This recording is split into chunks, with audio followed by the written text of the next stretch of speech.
Welcome back to the deep dive.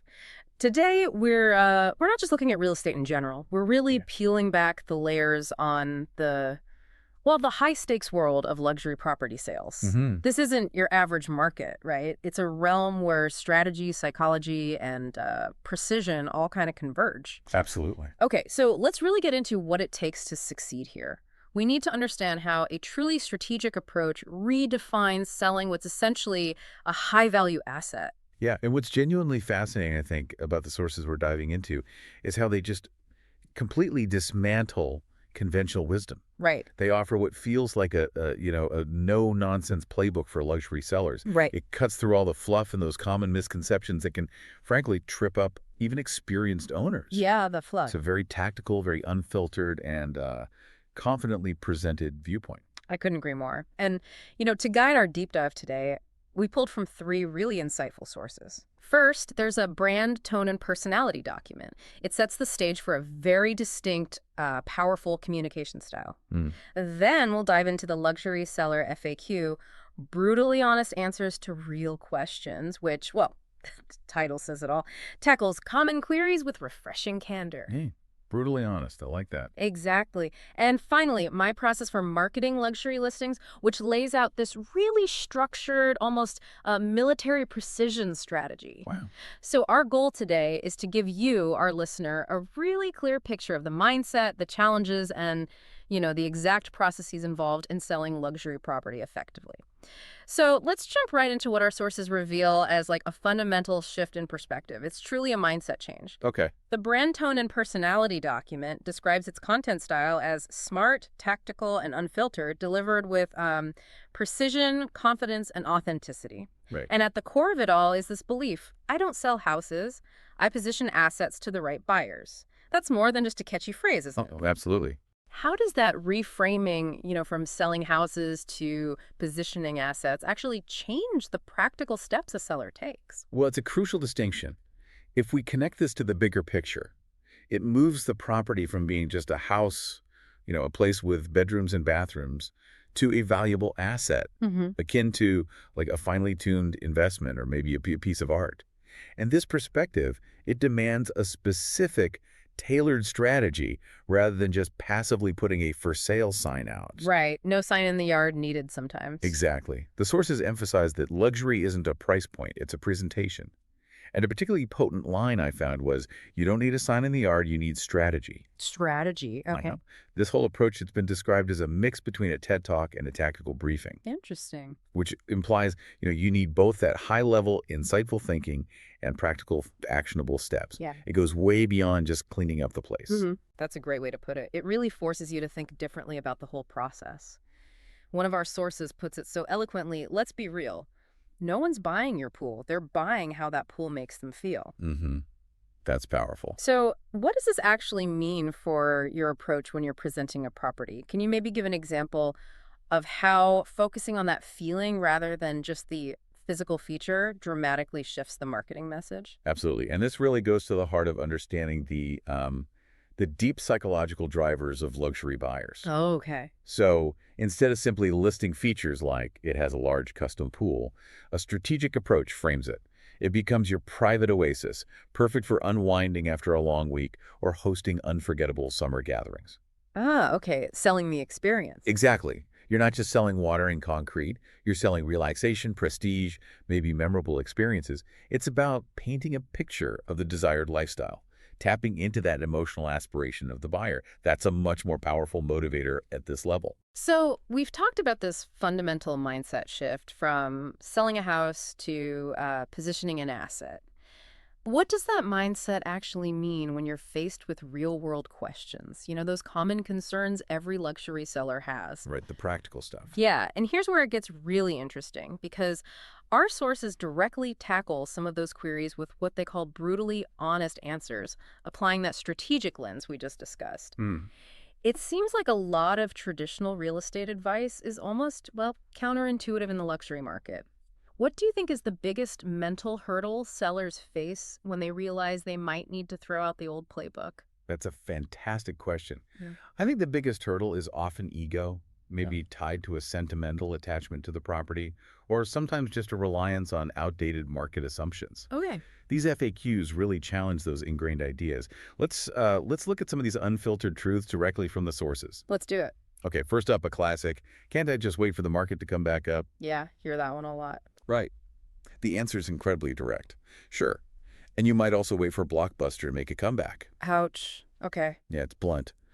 But this isn't just humor. It's making an important point that the luxury market isn't down, it's different. Different how? Well, today's luxury buyer isn't just looking at square footage. They're analyzing the lifestyle proposition, the investment potential, the scarcity. They're more informed than ever, often having seen dozens of properties online before they even step foot in one. So much research beforehand. Exactly. So simply waiting for market conditions to shift often just means you're giving your competition more time to execute a better strategy. Yeah. You need to sell smart now. That Blockbuster analogy definitely hits home. So for a market that's different, what specifically makes today's luxury buyers smarter and more selective?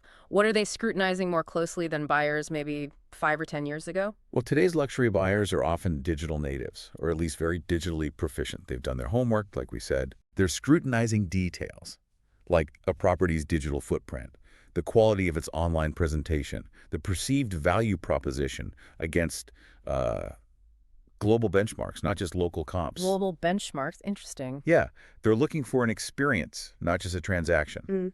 And if the listing presentation feels anything less than, bespoke and intentional, they'll just move on because, frankly, they have countless other options. Makes sense. Okay, what's next? Then there's, do I really need to stage my home? The unfiltered answer, only if you want to sell it for more. Huh. Okay, pretty clear. Yeah. I often tell sellers, you're not selling your style, you're selling aspiration. Staging is presented almost as a psychological weapon. Oh, weapon. Well, yeah, designed to help buyers envision the potential to see themselves living that luxury lifestyle in the space, even at this high level. It's about decluttering not just physical items, but also the mental barriers for the buyer. Psychological weapon. I love that. But isn't staging traditionally seen as something for homes that might struggle to attract attention? For a luxury property, which often already has stunning architecture, high-end finishes. What exactly is staging doing that the inherent quality isn't already achieving? That's a really common misconception. Even the most stunning luxury homes can sometimes suffer from a lack of emotional connection or maybe a confusing layout if they're not presented thoughtfully. Ah, okay. Staging helps define spaces, it adds warmth, it highlights architectural features, and crucially, it removes the seller's personal imprint. That allows the buyer to project their own future into the home. So it lets them imagine it as theirs. Precisely. It's about creating an idealized, aspirational blank canvas, not about masking flaws. It's different at this level. Got it. Okay, what other tough questions? Another crucial one. Should I price high and negotiate down? The classic strategy for some. Right. But the advice here is a firm no. Instead, you should price right and negotiate up. Negotiate up. How does that work? Well, the source explains that starting too high scares off the best, most qualified buyers, and frankly, it insults their intelligence. The goal isn't just to list a number and pray, it's to create demand, leverage, and bidding scenarios. Overpricing can actually lead to a lower sale price in the long run because the property just sits there, accumulating days on market, which signals desperation to savvy buyers. That's a complete flip of what many conventional agents might advise. If a seller does start with that price high, negotiate down strategy, what are the direct tangible consequences they might see that make this approach so, bad in the luxury sphere? Oh, the consequences can be significant. First, you miss the most active buyers, the ones who are constantly monitoring the market for correctly priced opportunities. They see it's overpriced, they just move on. They don't even engage. Exactly. You also establish the ceiling that's too high, making it harder to justify the price later, even after you make reductions. This leads to the property sitting on the market longer, becoming stale. And buyers notice that. Savvy luxury buyers absolutely notice the history. They assume there's something wrong, and then they'll only consider lowball offers, if they consider it at all. So the seller ends up chasing the market down, they lose control, and ultimately often sell for less than they would have with a sharp initial pricing strategy that generated genuine excitement. Wow. Okay. So pricing right is critical from day one. Critical. Then there's, do I need to update everything before I list? Ah, the renovation question. Yeah. This one also gets a nuanced answer. Yeah. Not always.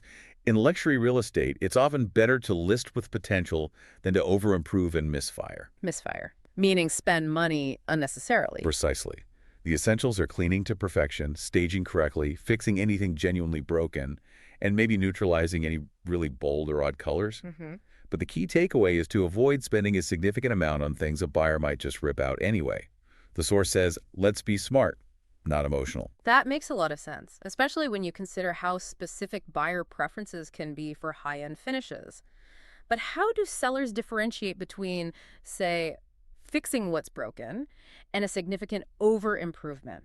Where's that line drawn for a luxury property? It's a fine line, definitely. Right. But generally, anything that impacts safety, functionality, or a buyer's immediate impression of quality that falls under fix what's broken. Like leaky faucets. Exactly. Leaky faucets, non-working appliances, maybe chip paint in obvious places. Over-improvement, on the other hand, might be installing a very specific high-tech smart home system that only a fraction of buyers might actually want or appreciate. Or a super trendy kitchen renovation. Right, or undertaking a full kitchen renovation when the existing kitchen is perfectly functional, maybe just not ultra-modern. Okay. The key is to address anything that would be an immediate no for a discerning buyer, but avoid those subjective, massive upgrades that a new owner might really prefer to personalize themselves. Be smart, not emotional. Got it. What else? And the timeless question, how long will it take to sell? Always comes up. Always. The source explains, look, this depends on the strategy, the price, the presentation, the buyer pool, a lot of factors. But the real answer isn't about how long, it's about how little time we spend on the market before generating qualified demand. Ah, so speed to demand, not necessarily speed to close. Exactly. The goal is to achieve top dollar without the property looking desperate. They cite examples of sales in, say, 8 days or 30 days. It's about efficiency and impact, not just waiting patiently. That's a critical distinction. So how little time we spend on the market before generating qualified demand, that implies a very proactive, very targeted approach. What does that look like in practice beyond just great staging and pricing? How do you generate that qualified demand quickly? Well, it really comes down to pinpoint marketing and leveraging networks. It means having an established list of high net worth individuals, an extensive network of other luxury buyer agents, and maybe the ability to discreetly reach out to family offices, relocation firms, or international brokers who you know already have pre-qualified buyers. So it's about relationships. Huge part of it. It's not about casting a wide net and just hoping. It's about casting a very precise net to catch the right fish quickly and efficiently. Makes sense. Is there one more FAQ? Yes, finally. What if I want to sell off-market? Ooh, the private sale. Right. And the response here is incredibly encouraging. Good. You're probably more strategic than most sellers already. Oh, Yeah. Off-market doesn't mean invisible. It means intentional. This approach allows for very targeted marketing. Think relocation firms, private buyer lists, investor groups, international agents, brokers known for high-end clientele, all while maintaining complete privacy. It's described as a favorite playbook for a reason. It's about control and discretion. That's fascinating because off-market often sounds like it might limit exposure, right? Yet here it's praised for being strategic. What are the biggest advantages of an off-market sale, particularly for these luxury properties where discretion and a curated buyer pool are paramount? Well, the primary advantage is just unparalleled control and discretion. For high-profile individuals or maybe people with really unique assets, privacy is often as valuable as the final sale price. Sure, I can see that. Off-market sales prevent the property from becoming public knowledge, which can be crucial for security reasons or financial privacy. It allows for a much more controlled narrative, where the property is only shown to a select, pre-qualified group of buyers who genuinely match the asset profile. Creating exclusivity. Exactly. It generates a sense of exclusivity, which is a really powerful psychological lever in the luxury market. It often creates a more competitive environment among a smaller but highly motivated pool of buyers. And, it prevents the tire kickers and focuses solely on serious, capable purchasers. It's incredible how those brutally honest answers really cut through the noise, isn't it? They just underscore the value of that strategic mindset we started with. Absolutely. But, knowing what not to do and having that clear head, that's only half the battle. Our listeners are probably thinking, okay, I get the mindset, I get the pitfalls. Now, how do I actually do this? What's the practical playbook for getting my luxury listing sold? Exactly. And this is where the source, my process for marketing luxury listings, comes in. It outlines a clear 6-step approach. And this isn't just like a list of tasks. It's a meticulously planned operation. It combines rigorous discipline with a highly personalized, almost white-glove client experience. Okay, let's walk through it. Step one. Step one is strategic buyer profiling. This is absolutely crucial because before you write any description or take any photos, you identify your ideal buyer. Know your audience first. Precisely. Are they relocating executives looking for something turnkey? Are they international investors seeking a specific return? Maybe prestige-driven individuals desiring a real trophy property? This precise profile then guides every single subsequent decision. It ensures your efforts are targeted and you eliminate wasted energy. That makes perfect sense. Knowing your audience is fundamental. But for a seller, how do they practically participate in this buyer profiling? Is it just like a conversation with their agent, or are there specific details or insights they should be bringing to the table about their property's unique appeal? Oh, it's definitely a collaborative conversation. Uh-huh. A seller knows their property better than anyone else, right? True. They can highlight unique features, maybe the specific lifestyle aspects they've really enjoyed, or the hidden gems of the neighborhood that an outsider might not know. This insider perspective, when you combine it with an expert's market data and network insights, it forms a much more robust buyer profile. Like what? Give me an example. Okay, so say the seller is an avid golfer. They might highlight the property's proximity to exclusive courses, maybe even specific membership details if relevant. That immediately helps identify a potential buyer segment. Gotcha. Okay, step two. Step two is premium pricing strategy. Luxury homes, as the source points out, they just don't follow standard pricing logic.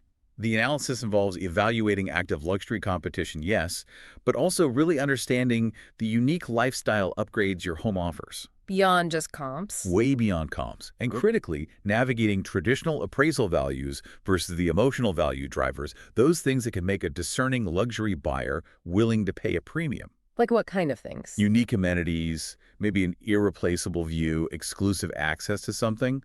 The goal is to build a pricing narrative that shows why your property is worth it and create scarcity around it.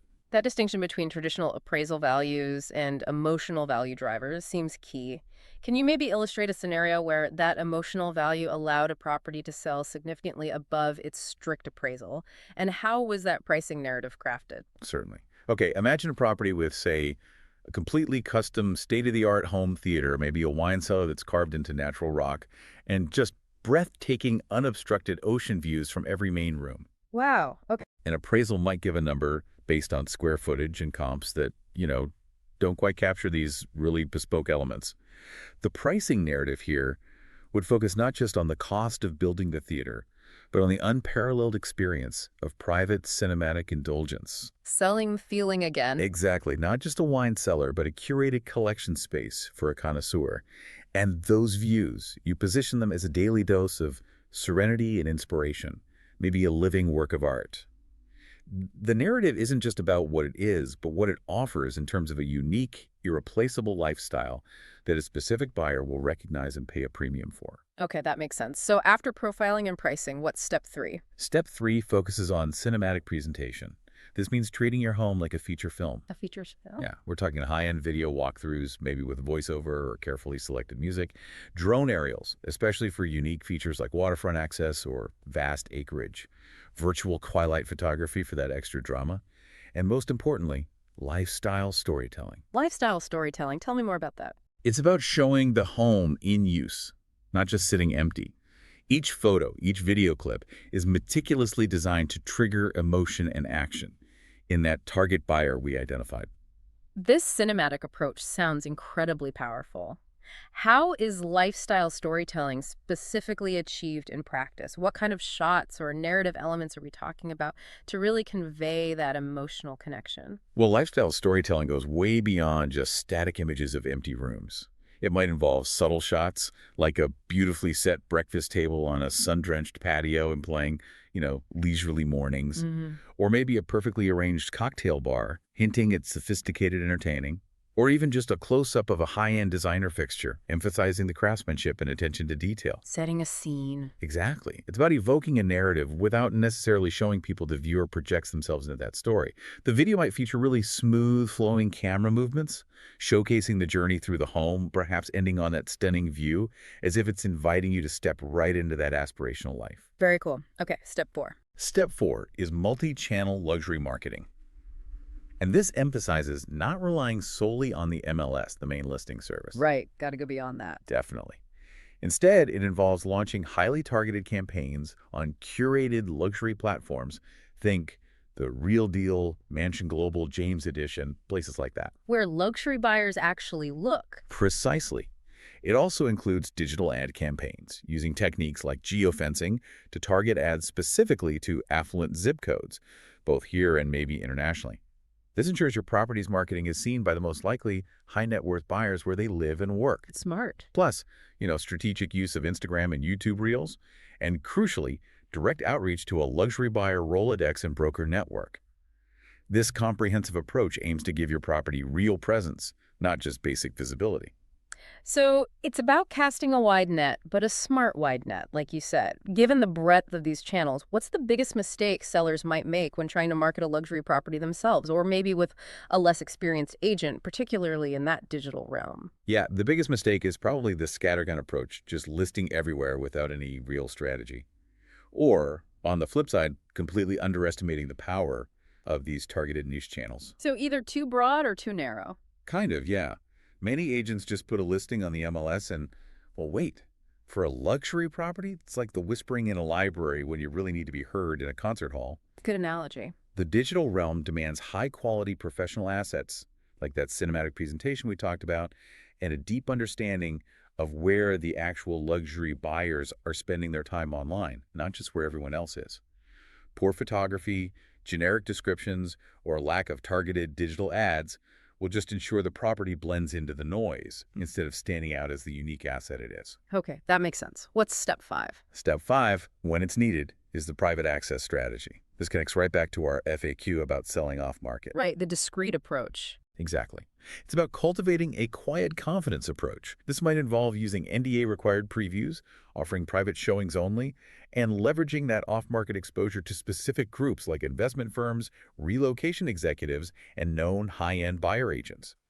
This strategy dramatically increases exclusivity and prevents the property from becoming stale on the open market, all while maintaining the seller's privacy. A quiet confidence approach. It sounds like a delicate dance of carefully orchestrated exclusivity. How do you balance that desire for exclusivity with ensuring enough exposure to find the absolute best buyer and, achieve the highest possible price? Isn't there a risk of being too exclusive? That's precisely the art of it. You're right. The balance comes from meticulously pre-qualifying potential buyers, leveraging a really robust network of trusted luxury brokers, and having that clear understanding of the specific buyer profile we defined back in step 1. So it all ties together. It all ties together. You're not really cutting off exposure. You're making it exclusive exposure. It's about quality over quantity. An experienced professional knows exactly which channels and which individuals to approach without overexposing the property or making it seem widely available. The goal is to generate genuine demand from serious, capable buyers who actually understand and appreciate the value of a discrete process, not just to get as many eyeballs as possible. Quality over quantity. Makes sense. And the final step. And finally, step 6, smart negotiation and closing. This isn't about passively receiving offers and just going back and forth. The approach described is to shape them, not just play ping pong. Shape the offers. How? Well, it includes pre-qualifying interest even before serious showings happen, structuring favorable timelines and terms for the seller right from the start, minimizing friction by meticulously preparing documents, disclosures, and legal protections up front. Proactive. Very proactive. And providing a comprehensive sort of white glove concierge style service from that initial offer all the way through to the final key handoff. It's about maintaining control and leverage throughout the entire closing process. That sounds like an incredibly comprehensive strategy. It really does embody that rigorous, disciplined approach, but also with that high-touch client experience you mentioned. But to achieve that level of precision and bespoke service, what do you think is the biggest challenge for most sellers when they first encounter this kind of sophisticated process? That's a good question. I think the biggest challenge for many sellers is learning to step back and actually trust the process. Letting go a bit. Exactly. They often come in with preconceived notions, maybe from previous more conventional real estate transactions they've had. This approach requires them to let go of some old ideas, be open to what might seem like aggressive but is actually strategic pricing, Embrace the extensive preparation required for that cinematic presentation and understand that sometimes less visible marketing can actually be more effective. It's really about ceding control of the tactical execution to an expert while maintaining clear strategic goals together.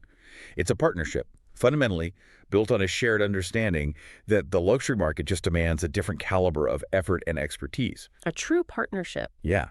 And if we connect all of this back to the bigger picture, it's just incredibly clear that luxury sellers, well, they deserve truth, not platitudes or sugarcoating.